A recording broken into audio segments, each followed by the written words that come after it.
اعوذ باللہ من الشیطان الرجیم، بسم اللہ الرحمن الرحیم۔ سورۃ الانعام 6 آیت نمبر 19 and 20۔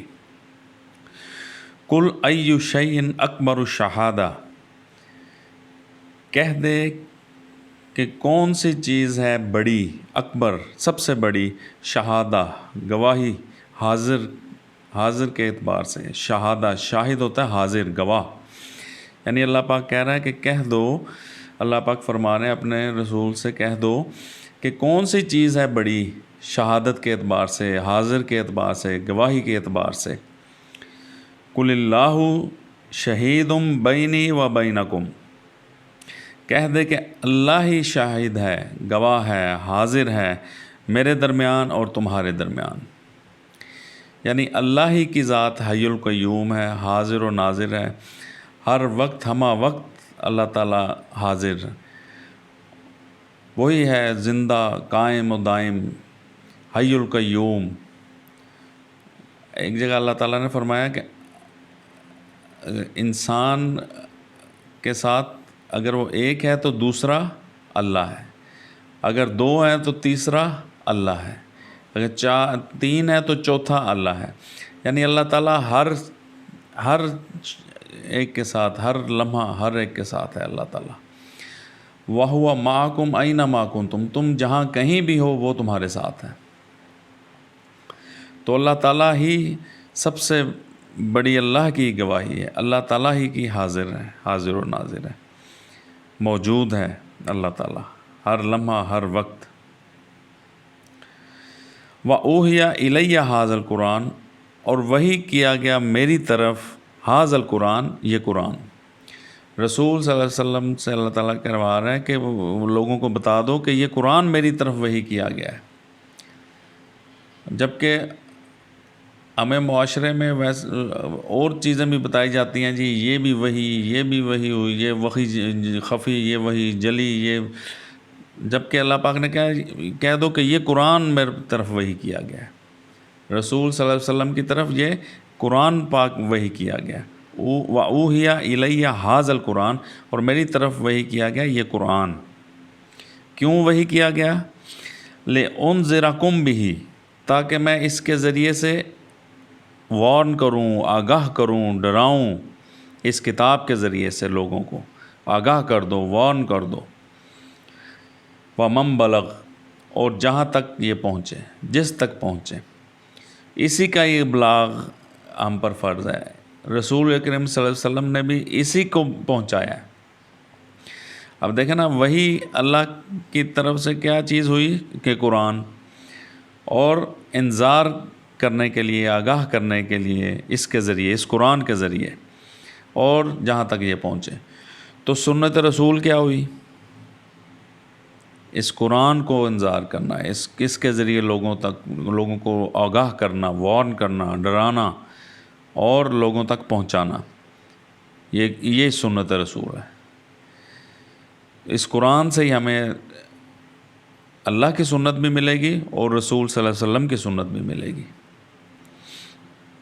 یہ کتاب اللہ کی وحی کی گئی ہے، رسول کریم صلی اللہ علیہ وسلم، یہ وحی ہوئی ہے اللہ کی طرف، اور کچھ بھی وحی نہیں ہے۔ اگر ہم کسی اور کتاب کو بھی مانیں گے وحی اللہ کی، تو اس کتاب کے ساتھ آپ شرک کر رہے ہیں اور اللہ پر بہتان ہے، جھوٹ باندھ رہے ہیں اللہ پر۔ أَإِنَّكُمْ لَتَشْهَدُونَ، کیا تم شہادت دیتے ہو، گواہی دیتے ہو، أَنَّ مَعَ اللَّهِ آلِهَةً أُخْرَىٰ، کہ اللہ کے ساتھ دوسرے بااختیار بھی ہیں۔ اب یہ پوچھ رہے ہیں اللہ تعالیٰ رسول کریم صلی اللہ علیہ وسلم کے ذریعے ہم سے، کیا تم گواہی دیتے ہو کہ اللہ کے ساتھ اور بھی الہ ہے؟ الہ کا مطلب ہوتا ہے با اختیار، معبود با اختیار، جن کو اختیارات ہیں، جو معاشرے میں ہم دیکھتے ہیں لوگوں نے بنائے ہوئے ہیں، بزرگ، ولی، پیر، اپنا سرپرست، بہت سے ہندوؤں نے اپنے بھگوان، کرسچن اور پتہ نہیں کیا کیا مورتیاں، اور عیسائیوں نے اپنے عقیدے، تو اللہ کے سوا اور بھی ہستیاں بنائی ہوئی ہیں لوگوں نے، جن کے پاس اختیارات ہیں۔ مانتے سب ہیں اللہ کو، اللہ کو ہی مانتے ہیں کہ اللہ، لیکن ساتھ ساتھ اور لوگوں کو بھی بااختیار بنایا ہوا ہے کہ ان کے پاس بھی اختیار ہے، ان کے پاس بھی اختیار ہے، کوئی کام نہیں ہو رہا ہے ان کے پاس چلے جاؤ، اولاد نہیں ہو رہی تو ادھر چلے جاؤ، کچھ اور نہیں ہو رہا تو ادھر چلے جاؤ، حالانکہ وہ اللہ تعالیٰ ہی کی طرف سے ہے اچھائی اور خیر اور جو کچھ ملتا ہے اللہ تعالیٰ ہی اس کو کسی کے لیے روک لیتا ہے، کسی کے لیے وہ بے انتہا رزق دیتا ہے، رزق عطا کرتا ہے، کسی کے لیے روک دیتا ہے، اللہ کی حکمت ہے، اسی سے مانگنا چاہیے، اسی سے ملے گا۔ لیکن بنائے ہوئے ہیں اور الہ، تو رسول کریم صلی اللہ علیہ وسلم کے ذریعے اللہ تعالیٰ پوچھ رہے ہیں کہ کیا تم شہادت دیتے ہو کہ اللہ کے سوا اور بھی معبود بااختیار ہیں؟ قل لا اشہد، کہہ دو کہ نہیں میں شہادت دیتا۔ تو رسول صلی اللہ علیہ وسلم تو کہہ رہے ہیں کہ میں نہیں گواہی دیتا کہ اللہ کے سوا کوئی بھی بااختیار ہے۔ تو سنت رسول کیا ہوئی؟ اللہ واحد پر ایمان لانا، اس کے لیے شہادت دینا، اللہ کے لیے، اللہ کے سوا کسی کو مت سمجھے کہ اس کے پاس کوئی اختیار ہے۔ تو رسول صلی اللہ علیہ وسلم سے اللہ میں کہلوایا قل لا اشہد، کہ کہہ دو کہ نہیں میں شہادت دیتا، قل کہہ دو انما ہوا الہ واحد، کہ بے شک وہ الہ بااختیار وہ ایک ہی ہے۔ رسول صلی اللہ علیہ وسلم ایک ہی الہ، ایک ہی معبود، ایک ہی بااختیار کو شہادت دے رہے ہیں کہ وہ ایک ہی ہے، واحد ہے اللہ ذات، کوئی نہیں اور جس کو اللہ تعالیٰ نے اختیارات میں اپنے شامل کیا ہو۔ وَإِنَّنِي بَرِيءٌ مِّمَّا تُشْرِكُونَ، اور بے شک میں تو بری ہوں اس سے جو تم شریک ٹھہرا رہے ہو، جو تم نے شراکت کر رکھی ہے نا، رسول صلی اللہ علیہ وسلم بری ہیں اس سے۔ وہ قیامت کے دن وہ رسول صلی اللہ علیہ وسلم شکایت لگائیں گے ہماری، سورہ فرقان میں ہے، یا ربی وقال رسول یا ربی ان قوم اتخذوا ھذا القرآن مہجورا، ہم تو سمجھے بیٹھے ہیں کہ رسول ہماری شفاعت کریں گے یا سفارش کریں گے، تو اگر اس قرآن پہ ہم عمل نہیں کریں گے تو ہماری شکایت لگے گی کہ میری اس قوم نے، اے اللہ پاک میری اس قوم نے اس قرآن کو چھوڑ رکھا تھا۔ سورہ فرقان آیت نمبر 30 ہے۔ تو اس قرآن کے ذریعے یہ آپ کو صحیح پتہ لگے گا کہ شرک کیا ہے، شراکت کیا ہے، اس کے بغیر نہیں بچ سکتے آپ شرک سے۔ اس کتاب کو سمجھنا، اس پر عمل کرنا، اور یہ کتاب، یہ قرآن ہی اللہ کی طرف سے وحی کیا گیا ہے اور اسی کو آگے پہنچانا ہے، یہی سنت رسول ہے، اور اللہ واحد پر ایمان لانا، اس کی گواہی دینا، یہ سنت رسول ہے۔ الذین آتیناہم الکتاب، وہ لوگ کہ ہم نے دی ان کو کتاب، یعرفونہ، وہ اسے پہچانتے ہیں اس کتاب کو، کما یعرفون ابناہم، جس طرح وہ پہچانتے ہیں اپنے بیٹوں کو۔ تو بیٹوں کو پہچاننا کی کیوں مثال دی اللہ تعالیٰ نے؟ وہ اس لیے کہ وہ جو ان کو کتاب دی اللہ تعالیٰ نے، کیا وہ اس کے سارا اس کو وہ جانتے ہیں، اس کے اندر کیا ہے اللہ اس کا میسیج، یا اس کو سمجھتے ہیں وہ کتاب کو۔ وہ کہتے ہیں نا کہ یار میں تو اس کی رگ رگ سے واقف ہوں۔